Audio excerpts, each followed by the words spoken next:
Assalamualaikum warahmatullahi wabarakatuh.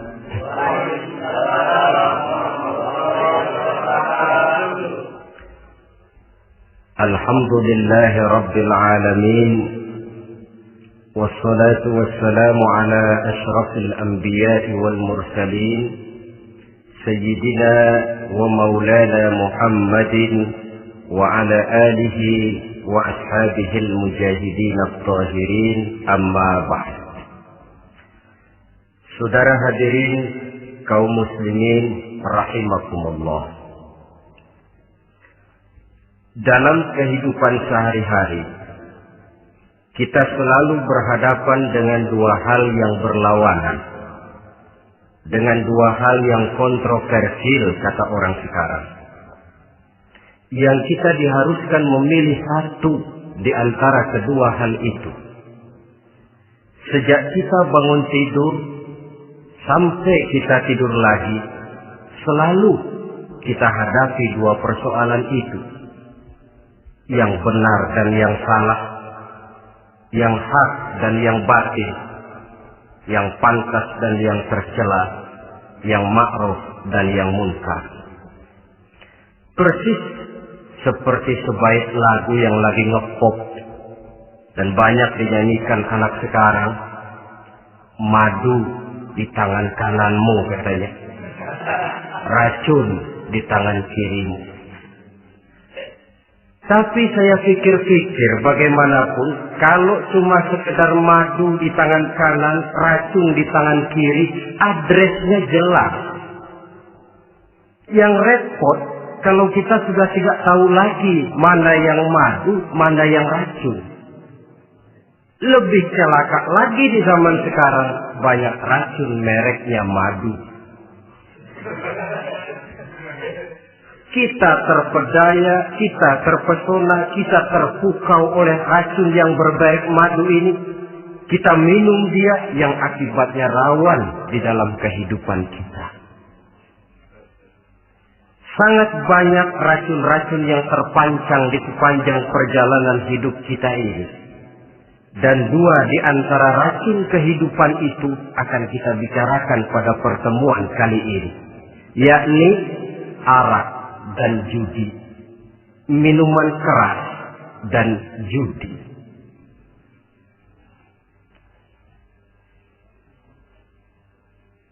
Sebagai yang kita maklum bahwa Islam bertujuan memelihara kemuliaan manusia yang diciptakan fi ahsani taqwim, dalam bentuk yang paling sempurna.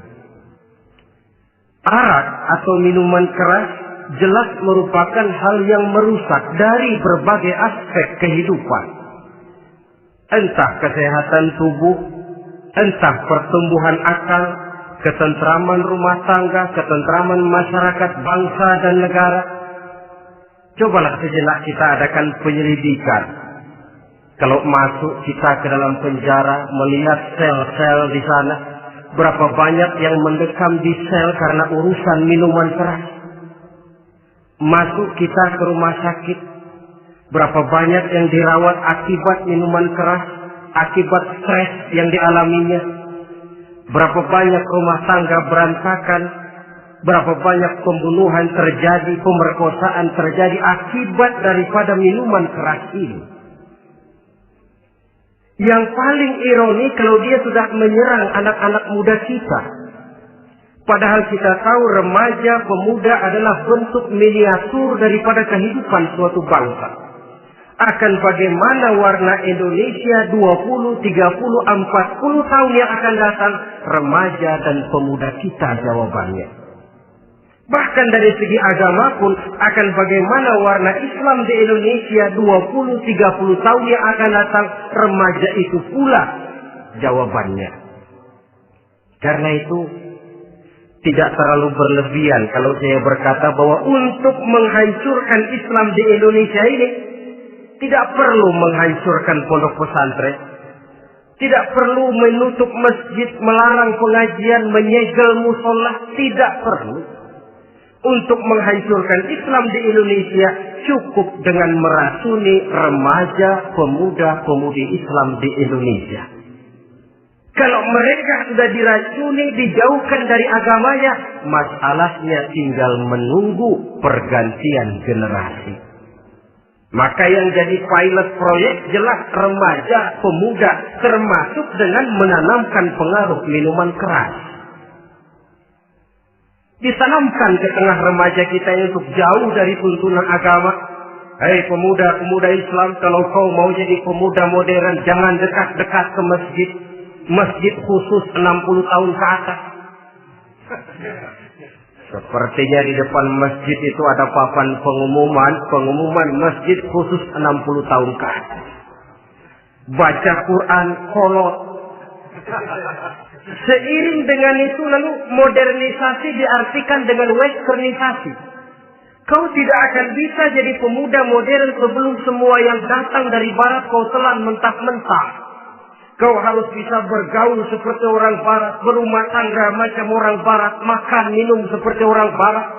Kalau nyanyi lagu barat yang orang lain nggak ngerti, kamu juga nggak tahu.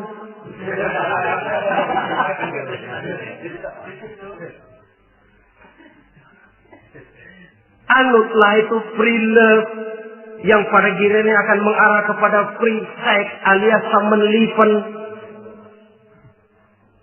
Hisaplah itu ganja, morfin, narkotik. Jikalau sudah terlena kita dengan itu, maka kehancuran suatu bangsa sesungguhnya sudah dimulai. Penyakit minuman keras ini bukan cuma penyakit zaman ini.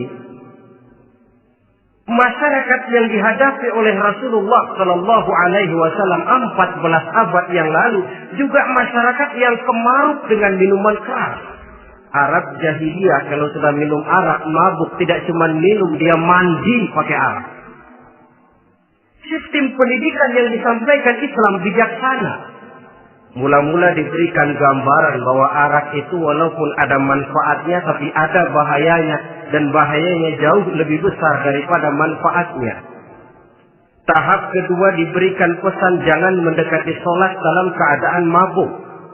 Padahal sholat 1 hari 1 malam 5 kali, artinya makin jauh saja dia dari arak itu. Pada saat kondisi iman sudah memungkinkan, barulah turun vonis bahwa arak itu najis, perbuatan setan, jauhi. Yang ironi yang saya katakan tadi, racun mereknya madu. Kadang-kadang kita dibuai dengan iklan yang tidak mendidik. Saya pernah lihat ada iklan misalnya, Anda ingin modern, majulah bersama minuman ini. Atau minuman ini lambang pergaulan dunia yang maju. Modern diukur dari minuman. Yang jadi korban akhirnya remaja dan pemuda-pemudi kita. Saya teringat satu analisa dari Rasulullah Sallallahu Alaihi Wasallam. Beliau bersabda, Inna min asratis sa'ah. Sesungguhnya di antara tanda-tanda kiamat. Apa kiamat itu? Dalam arti yang umum, kiamat itu saat di mana alam ini hancur, bumi gempa, air laut tumpah ke darat, gunung meletus, planet-planet bertabrakan, lalu semua yang bernama hidup mati. Itu kiamat beneran. Saya nggak mau cerita kiamat beneran, sebab saya sendiri nggak kepengen ngalamin. Yang sering kita ngalami ini kiamat kecil-kecilan, kiamat mini. Apa kiamat mini itu? Hancurnya sendi-sendi kehidupan sosial. Maksiat merajalela, munkarat menjadi-jadi. Yang ma'ruf dianggap munkar, yang munkar malah menjadi ma'ruf. Yang salah disanjung-sanjung, yang benar dicaci maki. Tuntunan dianggap tontonan, tontonan malah jadi tuntunan. Kan kiamat kalau sudah begitu. Pencungkiran nilai. Kenapa hal semacam ini bisa terjadi? Penyebabnya kata Nabi, pertama ayyurfa'al ilmu. Ilmu diangkat oleh Allah. Bagaimana cara Allah mengangkat ilmu dan apa maksudnya itu? Allah mengangkat ilmu itu, saudara, caranya pertama dengan mewafatkan ulama. Makin banyak ulama wafat, makin banyak ilmu ditarik. Yang kedua, kurangnya minat orang untuk belajar agama. Kalau sudah klop macam itu, artinya agama sudah disudutkan ke pojok-pojok kehidupan. Agama cuma sekedar tinggal dekorasi. Agama cuma seminar, cuma kongres, cuma muktamar. Tapi bahwa agama merupakan realita dalam kehidupan, itu tidak pernah terwujud. Kalau ulama sudah tiada, minat orang belajar agama berkurang, maka ajaran Allah tidak lagi didenungkan orang. Dikala itu, wa yuzharul jahlu, akan muncullah kebodohan. Nampak kebodohan di mana-mana. Muncul permissive society. Masyarakat yang merasa boleh hidup dengan kaidah serba boleh. Tidak ada halal, tidak ada haram. Tidak ada hak, tidak ada batil. Semuanya serba boleh. Kalau sudah begitu kondisi masyarakat, terjadilah apa yang dianalisa oleh Nabi. Dikala itu, wayaqsu zina. Zina dikerjakan berterang-terangan. Orang sudah tidak punya malu. Hidupnya sudah pakai prinsip punya kuping kebo. Punya muka tembok. Punya kulit badak. Kalau juga dikasih tahu, malu dong kau tinggal serumah belum nikah. Malu sama siapa? Masyarakat. Allah, masyarakat cuek aja.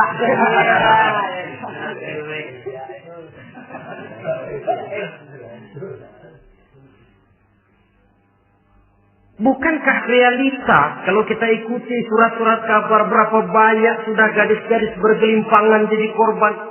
Berapa banyak bayi-bayi yang lahir ke alam ini tanpa harus tahu kemana dia mesti manggil bapak. Yang akhirnya mengalami keterakisan. Dimasukkan ke dalam kantong plastik, dibuang ke tempat sampah. Kalau itu sudah terwujud, muncul efek negatif yang kedua. Wa yushrabal khamr. Arak, minuman keras jadi kebanggaan. Anak muda belum nyohor kalau belum bisa mabuk. Yang nggak mabuk dianggap kolot. Kampungan lo. Bikin malu baru kena segelas aja udah miring. Cengeng. Temen kita hebat sampai nyungsep di got. Yang nyungsep hebat. Ya, kalau cuma yang hancur kehidupan pribadi. Tapi kalau sudah menyangkut masa depan, yang berarti masa depan suatu generasi adalah merupakan masa depan daripada suatu bangsa. Begitu kerasnya Islam ini melarang minuman keras. Sampai bukan cuma sekedar meminumnya saja yang diharamkan, tetapi juga dilarang mengimportnya, memproduksinya, membuka warung yang menjual minuman keras atau bekerja di tempat penjualan minuman keras. Ada juga yang nyerempet-nyerempet, Pak, kalau sedikit kan nggak apa-apa, nggak mabuk ini. Nah, saya ingatkan hadis Nabi diriwayatkan oleh Imam Ahmad, Abu Daud dan Tirmidzi. Nabi bersabda, "Ma askara katsiruhu faqaliluhu haramun." Apa yang banyaknya menyebabkan mabuk, sedikitnya pun tetap haram hukumnya. Memang barangkali mungkin ada manfaatnya, tetapi bahayanya jelas lebih besar ketimbang manfaat yang bisa timbul daripada jenis minuman keras itu sendiri. Dalam hadis lain Nabi pesankan, "Man kana yu'minu billahi wal yawmil akhir, fala yaq'udu ala ma'idatin taduru 'alaiha al-khamru." Siapa yang beriman kepada Allah dan beriman kepada hari akhirat, jangan dia duduk di dalam satu pertemuan yang di dalam pertemuan itu diedarkan minuman keras. Masuk ke dalam lingkungan macam itu saja tidak diperkenankan. Kenapa? Asyariku fi syarri syahru. Bersekutu dengan kejahatan, jahat juga hukumnya. Semalam kamu mabuk ya? Enggak, teman. Saya cuma ngebeliin aja kok. Apalagi ngebeliin.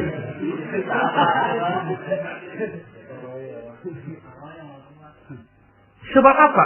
Dalam keadaan mabuk, orang tidak lagi bisa berpikir secara logik. Daya kontrol hilang, artinya perbuatan sudah tidak terkontrol lagi. Yang pertama. Yang kedua, IQ tidak akan tumbuh dan berkembang secara normal seperti yang kita harapkan. Yang ketiga, harga diri akan runtuh hancur di tengah masyarakat. Bayangkan kalau tengah malam kita digotong orang diantar ke rumah kita. Dengan kondisi macam itu masih punya muka kita untuk tegak di tengah masyarakat. Masih punya harapan kita untuk tumbuh menjadi pemimpin. Sementara orang terkenang, ini kan yang kemarin malam gua gotong, dia lagi mabuk. Harga diri, kepribadian. Jangan lupa saudara, kita hidup di tengah masyarakat. Masyarakat itu punya hukum yang tidak tertulis, tapi lebih kuat dan lebih kejam daripada hukum tertulis. Orang bilang, sekali arang tercoreng di dahi, seumur hidup orang akan tetap ingat. Makanya Rasulullah dalam hadis memberikan tamsil untuk adik-adik remaja muslim ini, masalul mu'min kamasalin nahli. Perumpamaan orang yang beriman itu persis seperti tawon. Mentalitas orang mukmin persis tawon. Apa mentalitas tawon? Kalau kita ngaji bab tawon, kita renungi apa keistimewaan tawon. Saya lihat-lihat, ternyata tawon itu punya 4 keistimewaan. Pertama, tawon itu yang dihisap selalu saripati bunga. Bagus makanannya. Belum pernah tawon keliru makan. Saya belum pernah dengar kok ada tawon makan tahu.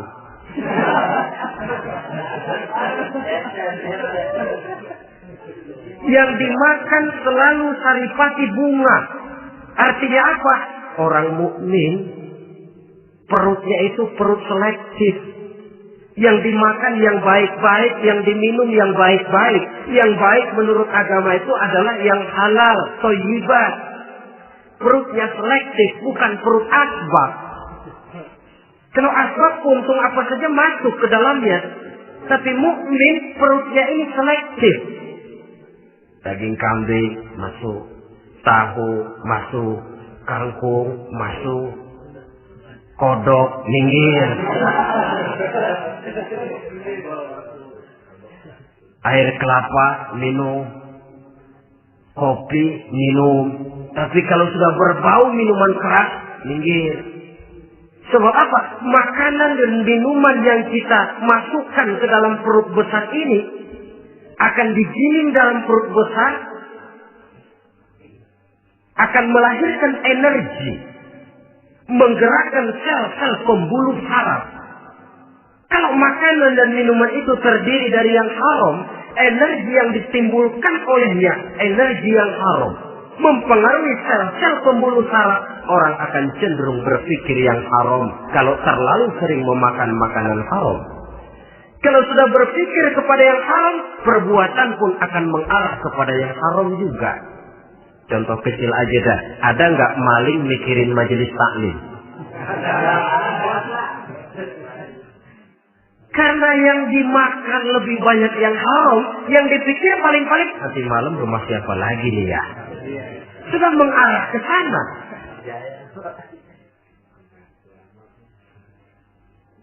saripati bunga yang dimakan tawon itu. Lalu tawon yang kedua saya lihat yang dikeluarkan selalu madu. Artinya apa? Orang mukmin itu kalau dia berkata, perkataannya mengenakan orang. Kalau dia berbuat, perbuatannya membawa manfaat bagi orang. Kalau kakinya melangkah tentu ke tempat yang ada gunanya. Yang dikeluarkan madu, bukan racun. Indah tawon itu. Yang ketiga tawon saya lihat, kemanapun dia hinggap, tidak ada dahan patah. Artinya apa? Orang mukmin dimanapun dia tinggal, kemanapun dia pergi, pantang jadi biang kerok buat lingkungannya. Pantang menimbulkan kerusuhan dan keonaran. Tidak ada cabang patah dimanapun tawon hinggap. Tapi juga yang keempat, saya lihat-lihat tawon itu, jangan coba-coba diusik. Satu kali dia diusik, kemana orang lari? Nyilem masih ditungguin. Tawon. Tapi kalau nggak diusik, nggak ada tawon usil ke pasar nyariin orang. Ketika dia diusik, inilah saatnya saya harus mempertahankan kehormatan diri saya. Dia pun bangkit. Artinya apa? Orang mukmin tidak boleh nyari-nyari musuh. Tapi ketemu musuh tidak boleh lari. Musuh jangan dicari, bertemu pun jangan lari. Mentalitas orang mukmin seperti tawon. Yang dimakan baik, yang dikeluarkan baik. Kemana dia tinggal tidak menimbulkan keonaran buat masyarakat, tapi juga sanggup menjaga dan mempertahankan kehormatan dirinya. Kalau konteksnya dengan masalah yang sedang kita bicarakan, minuman keras. Saya katakan tadi, kita kadang-kadang salah pilih, tertipu oleh racun yang bermerek madu. Ada minuman empuk, nyari yang keras. Salah pilih. Ketahuan orang bikin pel buat anjing. Manusia yang ngeleng. Akhirnya miring kayak anjing. Saudara, mari kita renungi An-Nisa ayat 140. Allah Subhanahu wa ta'ala mengingatkan, "Qad nazzala 'alaikum fil kitab an idza sami'tum ayati Allahi yukfar biha wa yustahza'u biha fala taq'udu ma'ahum hatta yaqudu fi haditsin ghairi innakum idzam mithluhum." Sungguh kata Allah, telah diturunkan kitab Al-Quran ini kepada kamu, yang apabila kamu dengar ayat-ayat Allah itu diingkari orang, diejek-ejek orang, fala taqudu ma'ahum, jangan kamu duduk bersama orang-orang semacam itu. Bagaimana mengejek ayat-ayat Allah? Misalnya, tahu kalau minuman keras itu diharamkan, tapi masih minum juga, itu kan mengejek ayat namanya. Duduk di majelis semacam itu dilarang oleh Quran. Kenapa? Innakum idzam mithluhum. Kalau kamu juga duduk di majelis semacam itu, kau dan mereka sama saja, kata Quran. Sama saja. Tahu kalau minuman yang memabukkan itu diharamkan agama, tapi minumnya juga mengejek ayat Allah. Duduk di tengah kelompok mereka berarti ikut mengejek ayat Allah. Dekat saja pun jangan, entahlah lagi sampai meminumnya. Maaf, bukankah Allah menurunkan Al-Quran kepada manusia, kata Imam Al-Ghazali, persis, maaflah, seperti gubernur bikin surat kepada Pak Lurah. Dalam suratnya Pak Gubernur bilang, Pak Lurah, tolong carikan tanah di daerah Kebayoran untuk sekolah 6.000 meter. Pak Lurah dapat surat dari Pak Gubernur, bangga bukan main. Itu surat sore, pagi, siang, malam dibaca. ditaruh di tempat yang tinggi, diberikan minyak wangi, mau diambil, dicium dulu, dibawa dengan penuh hormat dan hati-hati. Tapi tanah yang dipesan Pak Gubernur tidak dicari-cariin. Penghargaan macam apa ini? Nanti Gubernur cek, Pak Lurah, siapa? Sudah terima surat saya? Sudah Pak, sudah. Bagus. Lalu bagaimana? Aduh Pak, surat Bapak sore pagi siang malam saya baca. Bagus. Apalagi Lurah? Surat Bapak saya taruh di tempat yang tinggi Pak. Saya pakai minyak wangi. Mau saya ambil, saya cium dulu. Saya bawa dengan penuh hormat dan hati-hati. Bagus Lurah. Kau memang hormat sama atasan. Cuman Lurah, tanahnya udah dicariin belum? Nah yang itu belum tuh Pak. Belum. Kata Gubernur, bagus Lurah, besok berhenti lo ya.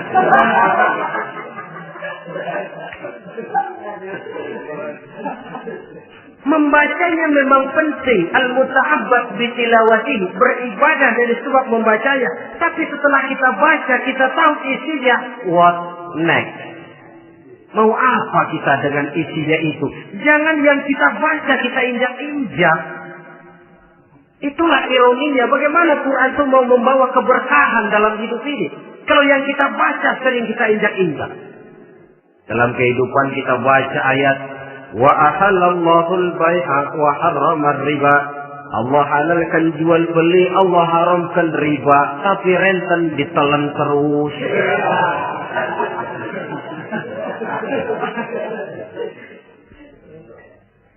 Kita baca ayat wa'tasimu bihablillahi jami'an wa la tafarraqu.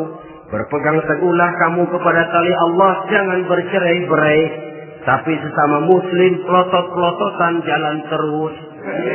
Janganlah yang sesama muslim kadang-kadang yang mengklaim dirinya sebagai pemimpin Islam kelihatannya juga sikut-sikutan jalan terus.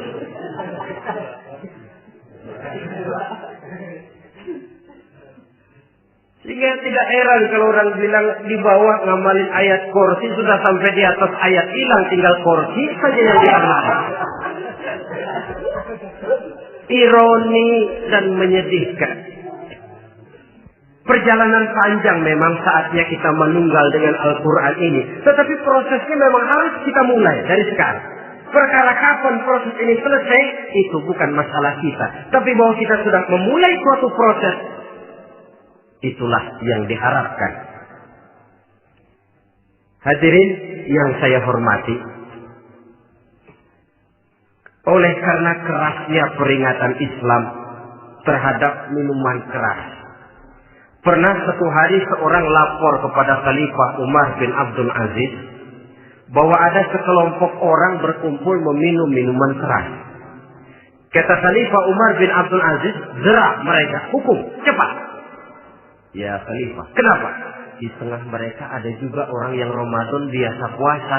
Begitu, iya. Yang biasa puasa duluan hukum. Kenapa? Mengerti memang lebih besar resikonya daripada tidak mengerti. Kalau yang tidak mengerti di latar belakangnya oleh kebodohan, barangkali masih bisa ditolerir, masih bisa dimaklumi.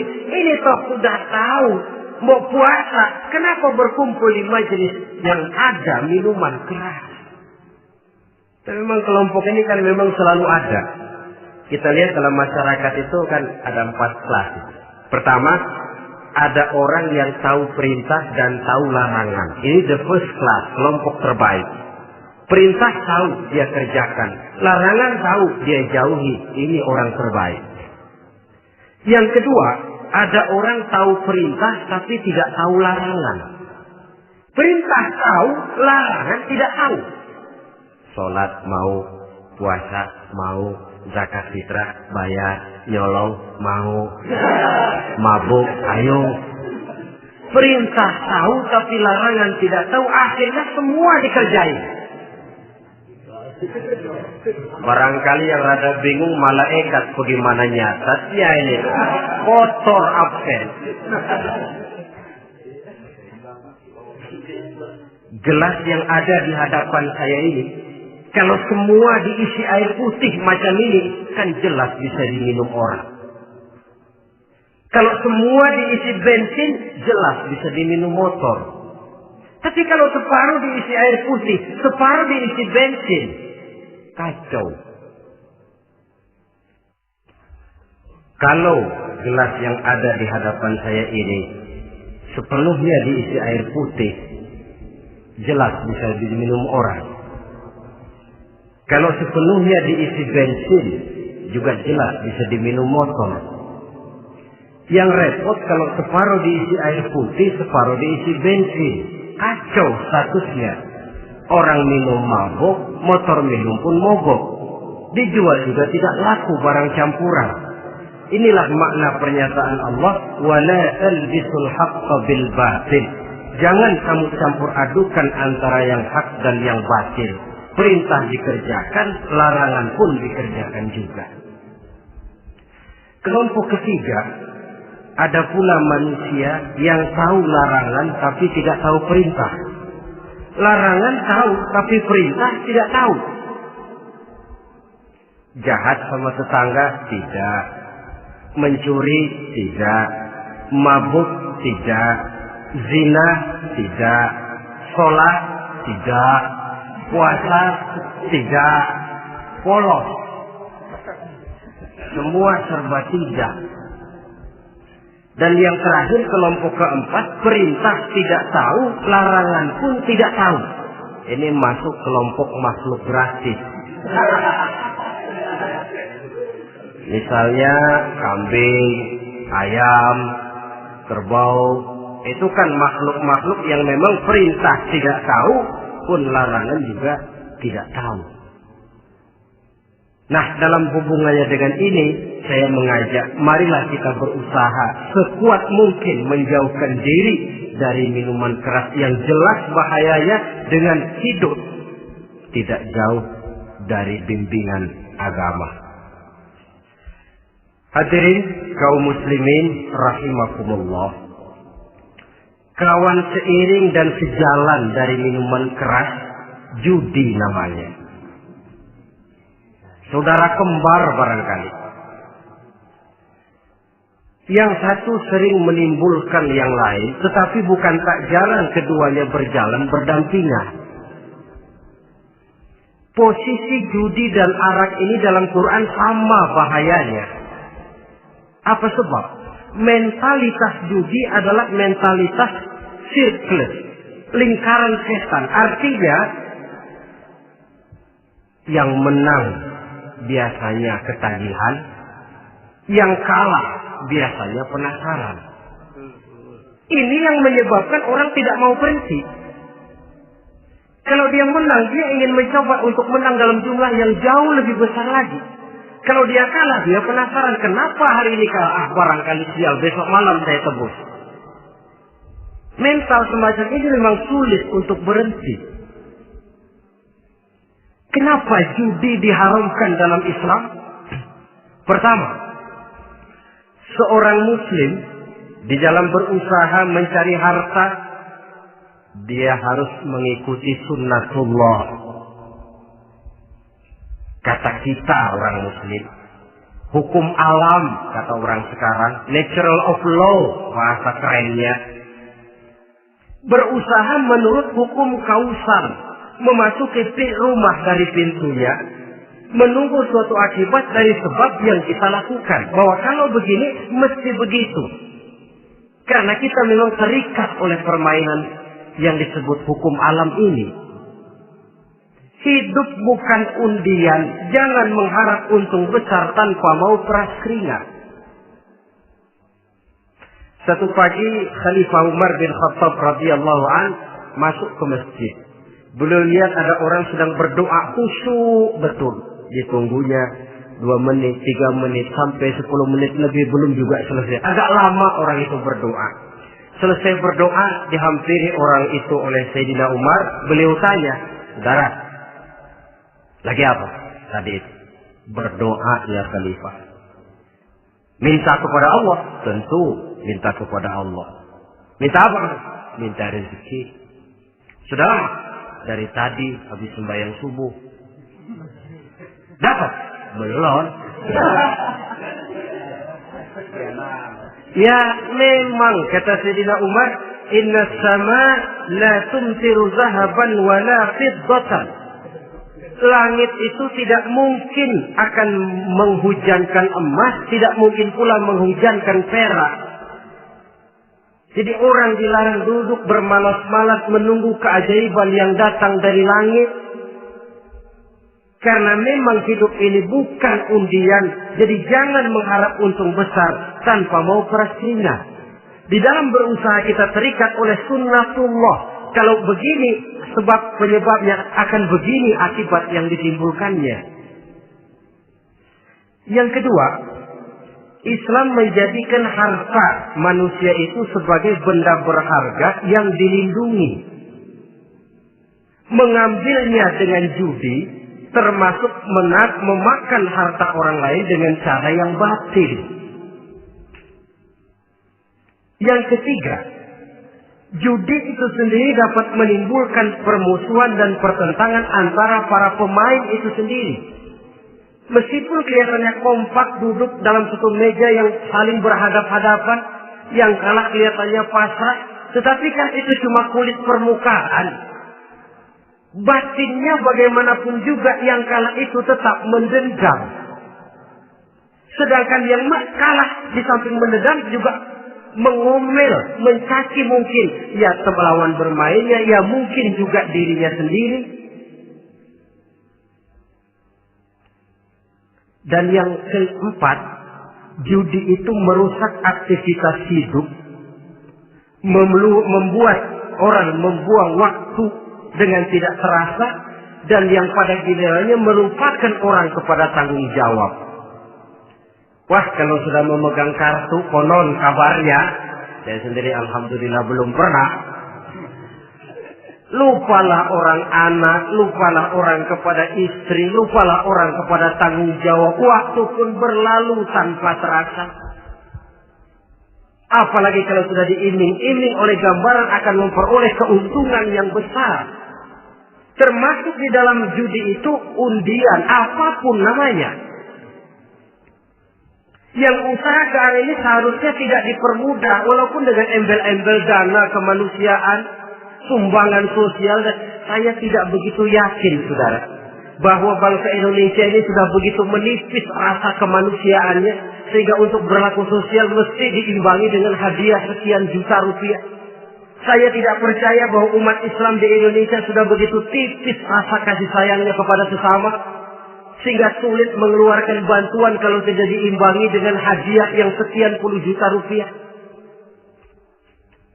Yang saya khawatir apa? Pada gilirannya di negeri ini akan makin banyak penghayal-penghayal kelas berat, tukang-tukang lamun kelas tinggi, yang hidup cuma ngumpulin jikalau andai kata umpama misalnya orang sudah kemana-mana kita masih menghitung jikalau.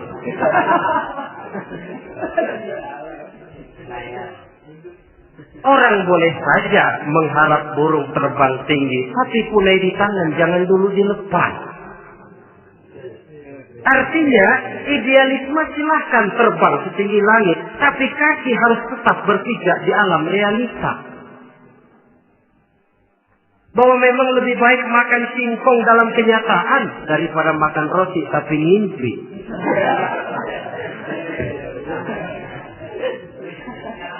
Kadang anaknya menangis, Pak minta jajan, ada uang 200 rupiah. Sudahlah sabar, kau jangan jajan, nanti bapak beliin kalau tembus 100 juta nih. Akhirnya yang 100 juta tidak, anak pun kelaparan. Bukankah akan jadi masalah bagi semuanya?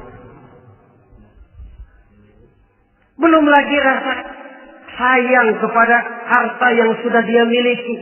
Entah itu tanah, rumah, kendaraan. Kalau sudah kadung kalah di meja judi, hilang rasa sayang kepada benda itu. Ada rumah-rumahnya dilelang, ada kendaraan-kendaraan jadi taruhan. Ada jam tangan pun copot tanpa terasa. Maka berapa banyak rumah tangga berantakan, istri minta cerai, orang jadi nekat merampok, orang jadi nekat mencuri, korupsi kalau dia pejabat. Akibat apa ini? Pengaruh yang namanya judi. Saudara kaum muslimin, ma'asyiral muslimin rahimakumullah. Itu sebabnya di dalam surat Al-Maidah ayat 90 Allah menekankan, innamal khamru wal maisir wal ansab wal azlam rijsun min amali syaitan fajtanibuhu la'allakum tuflihun. Sesungguhnya arak, judi, berhala, mengundi nasib itu rijsun. Ya Allah, jarang benar Quran menggunakan kalimat rijsun. Rijsun ini sudah merupakan puncak kekotoran.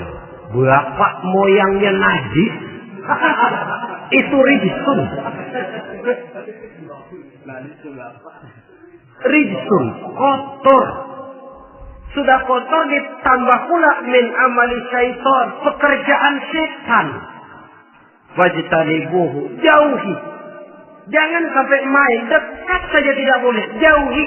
La'allakum tuflihun, jikalau kamu mau menjadi orang-orang yang beruntung.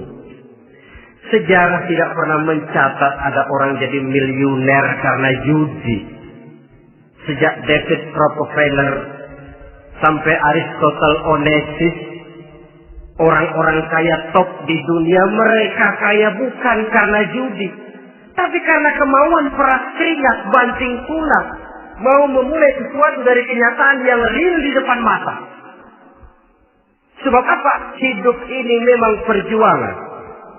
Janganlah kita ingin hidup dengan satu prestasi, ingin tetap hidup seperti apa adanya sekarang ini saja. Toh kita harus berjuang.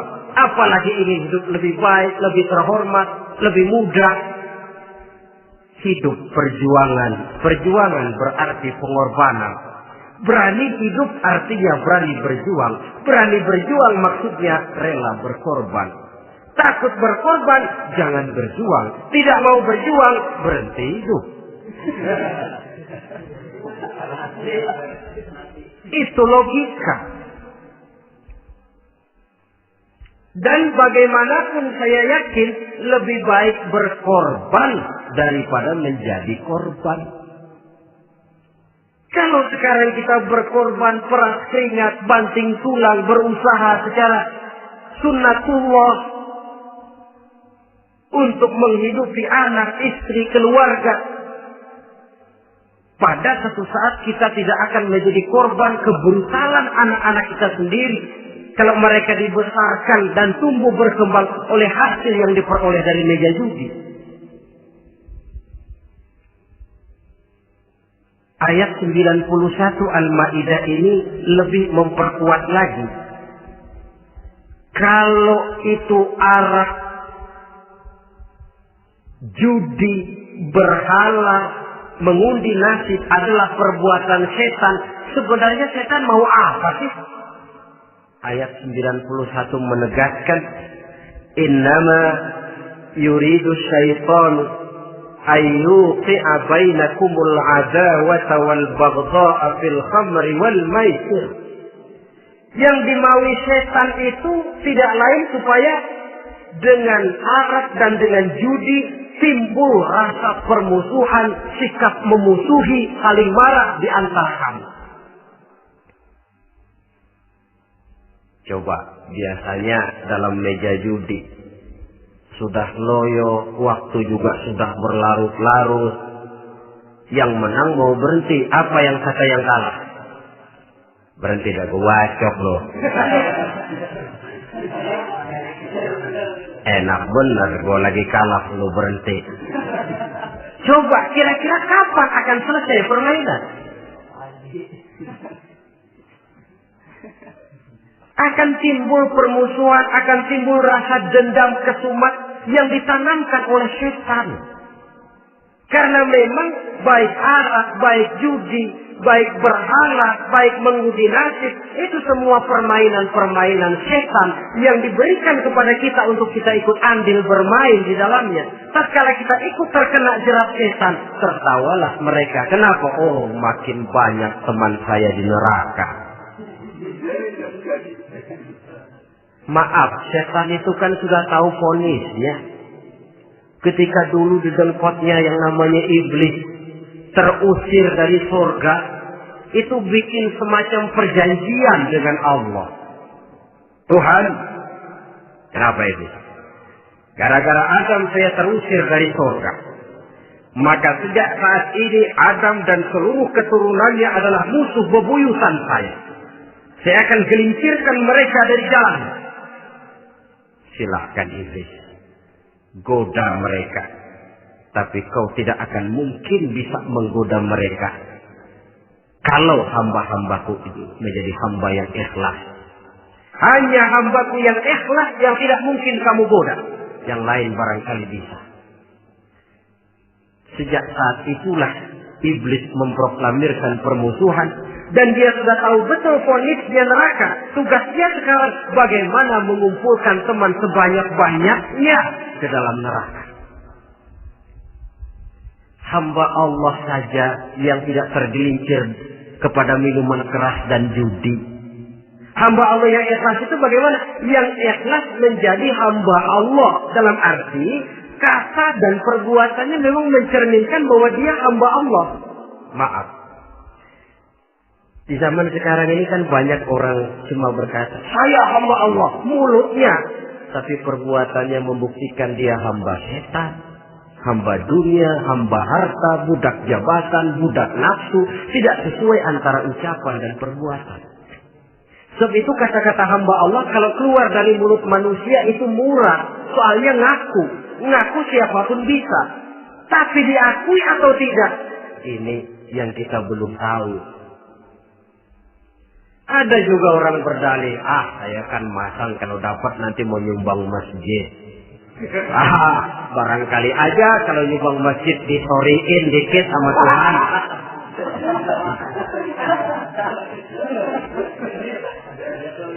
Apa bisa begitu?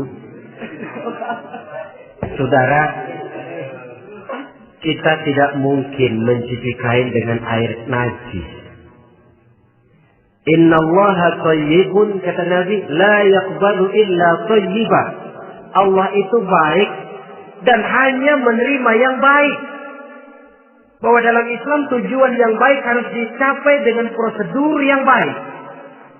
Bahwa niat menyumbang masjid bagus, tapi hasil daripada judi atau undian tidak akan menyampaikan kita kepada tujuan itu. Tidak boleh mencuri kain walaupun niatnya untuk sholat. Kalau nyolong kain niatnya buat sembahyang, dimaafin kali. Walaupun sholatnya sah, mencuri kainnya tetap saja dosa. Islam tidak menghalalkan segala cara untuk mencapai suatu tujuan. Bahwa tujuan yang baik harus dicapai dengan cara yang baik juga. Dan penyakit judi ini juga bukan penyakit baru. Sejak dulu. Masa jahiliyah judi mereka. Saya kira kalau Las Vegas, kota judi Amerika saja barangkali masih kalah dengan cara judi jahiliyah dulu. Mereka kalau sudah judi itu uang. Habis uang, ada punya tanah, pasar, taruhan. Habis tanah, ada rumah, rumahnya dipasang. Apalagi yang ada? Ternak unta dipertaruhkan. Harta habis, rumah ludes, kebun binasa. Ada istri juga dipasangin. Judi.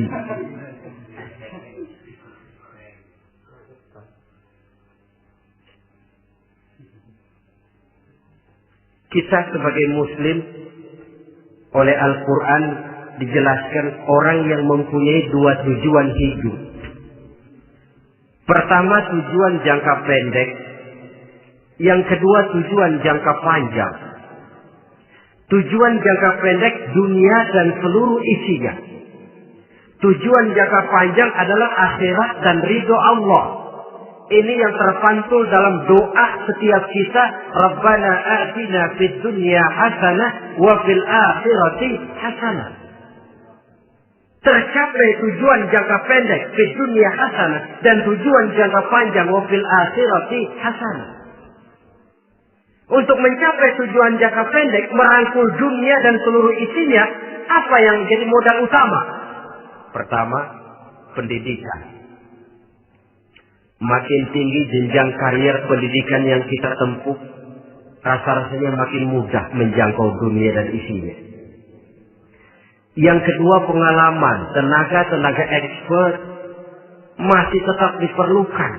Makin banyak pengalaman, makin mudah menjangkau dunia. Yang ketiga, dan ini ada tapi tidak bisa dijadikan pegangan, faktor nasib. Faktor kebetulan ada, tapi tidak bisa dijadikan pegangan mutlak. Pendidikan, pengalaman, ingin menjangkau fi dunia hasanah. Ini modal utama. Lalu untuk mencapai fil akhirati hasanah, prestasi ibadah. Bagaimanapun tinggi pangkat dan jabatan kita, bagaimanapun banyak gelar kita sandang, tanpa prestasi ibadah, nol besar kita dalam pandangan Allah.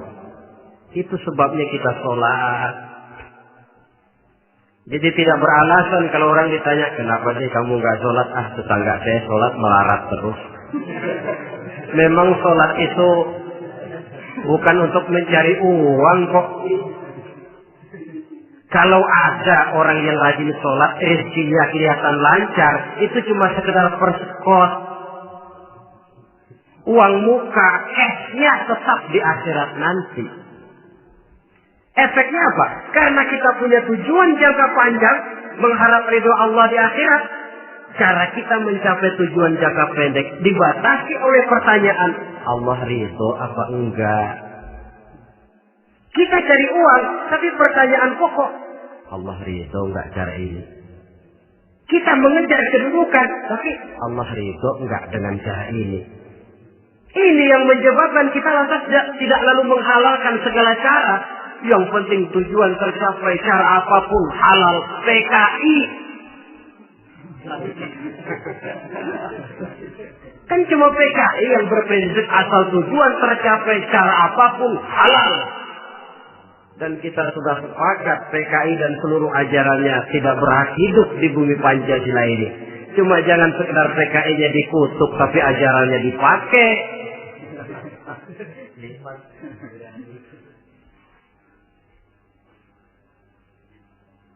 Nah, untuk mencapai dua tujuan ini, Islam mengajarkan sistem keseimbangan. Sehingga Nabi sabdakan, "I'mal li dunyaka ka'annaka ta'ishu abada, wa'mal li akhiratika ka'annaka tamutu ghada."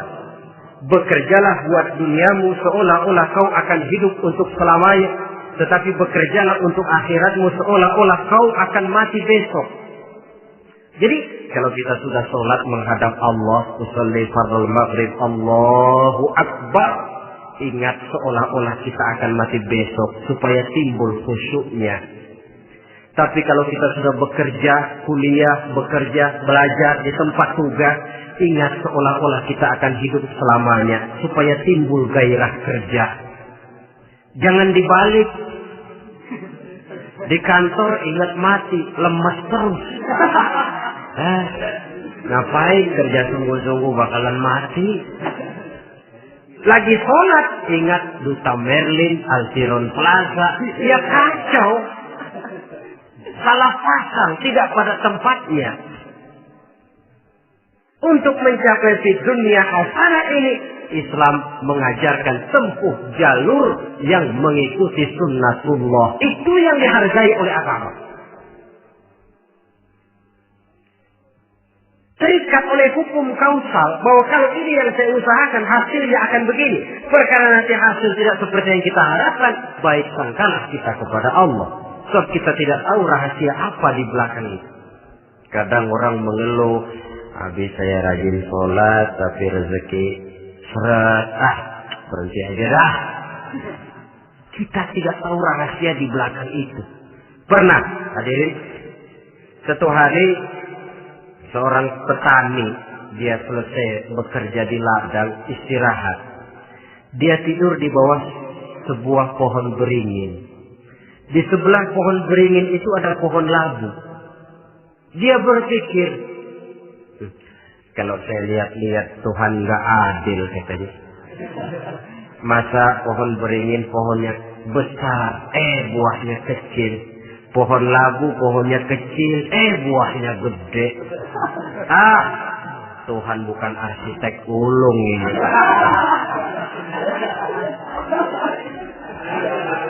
Mestinya supaya enak dilihat, beringin yang pohonnya besar buahnya sebesar buah labu.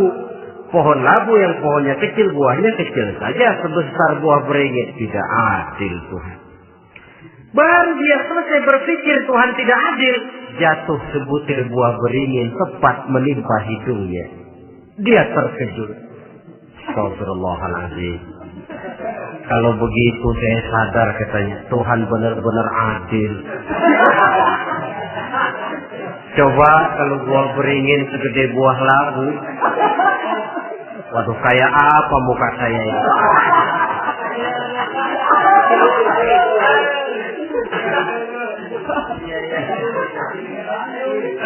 Baru terbuka pandangan matanya setelah berhadapan dengan kenyataan. Baru keluar respek. Allah benar-benar adil. Padahal semenit yang lalu dia masih berkata, Tuhan bukan arsitek ulu. Tapi semenit kemudian setelah berhadapan dengan kenyataan yang real dia hadapi, Allah benar-benar adil.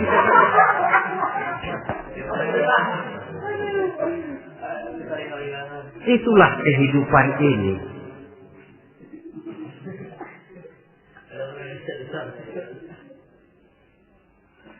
Saudara hadirin yang saya hormati, karena itu baik arak, baik judi, dua-duanya merupakan bahaya laten yang tidak hanya mengancam kehidupan agama, tetapi juga masyarakat, bangsa dan negara, apalagi kalau sudah jatuh kepada generasi penerus. Dan yang bagaimanapun juga saya berpikir sebenarnya remaja, pemuda, pemudi kita cuma korban dari suatu sistem. Sebab ini merupakan tanggung jawab bersama. Ulama, mubalik macam saya paling wewenangnya cuma ngomong. Yang punya SK untuk memberhentikan pabrik minuman keras itu kan Menteri Perindustrian. Tangan-tangan eksekutif. Sehingga kalau Nabi katakan, Man ra'a minkum munkaran falyughayyir biyadihi wa in lam yastati' fa bilisanihi wa in lam yastati' fa biqalbihi. Apabila salah seorang kamu melihat suatu kemunkaran, termasuk minuman keras dan judi di dalamnya, rubah itu. Dengan cara apa? Kalau kau mampu dengan tangan, artinya power, kekuatan. Kalau dengan tangan tidak mampu, ini orang kalau bawa pukul gue yang lintir. Umpamanya, fabilisani, dengan lidah ngomong. Mas, saya senang sampean tinggal di sini, kampung kami tambah warga, tapi tolonglah jangan bawa pengaruh yang tidak baik. Kalau ternyata bicara pun tidak berani, fabiqalbi, cukup dalam hati, sekurang-kurangnya tidak ikut membenci kemungkaran dalam hati, itulah kadar iman yang paling lemah. Ini secara umum. Tapi kalau hadis ini kita mau adakan semacam, katakan description of job, bahasa kerennya, kita adakan pembagian tugas. Siapa yang harus merombak kemungkaran dengan power? Penguasa, pemerintah, sebab dia punya aparat. Siapa yang merombak kemungkaran dengan lidah? Ulama, kiai, mubalik, ngomong. Siapa yang hanya merubah kemungkaran dalam hati? Kita umumnya rakyat lemah ini. Yang mau ngomong gak berani, tapi hati pegel. Nah, kalau sudah ada pembagian tugas semacam itu, insya Allah masing-masing akan berjalan pada relnya, dan pada akhirnya selamatlah kita, bangsa Indonesia, umat Islam pada khususnya, dari bahaya, baik bahaya minuman keras maupun bahaya judi. Menyelamatkan bangsa dan yang lebih lagi menyelamatkan masa depan kita. Sekianlah saudara pertemuan kita pada saat ini. Mudah-mudahan ada manfaatnya. Terima kasih atas segala perhatian. Mohon maaf atas segala kekurangan. Usikum wa nafsi bitaqwallah. Wassalamualaikum warahmatullahi wabarakatuh.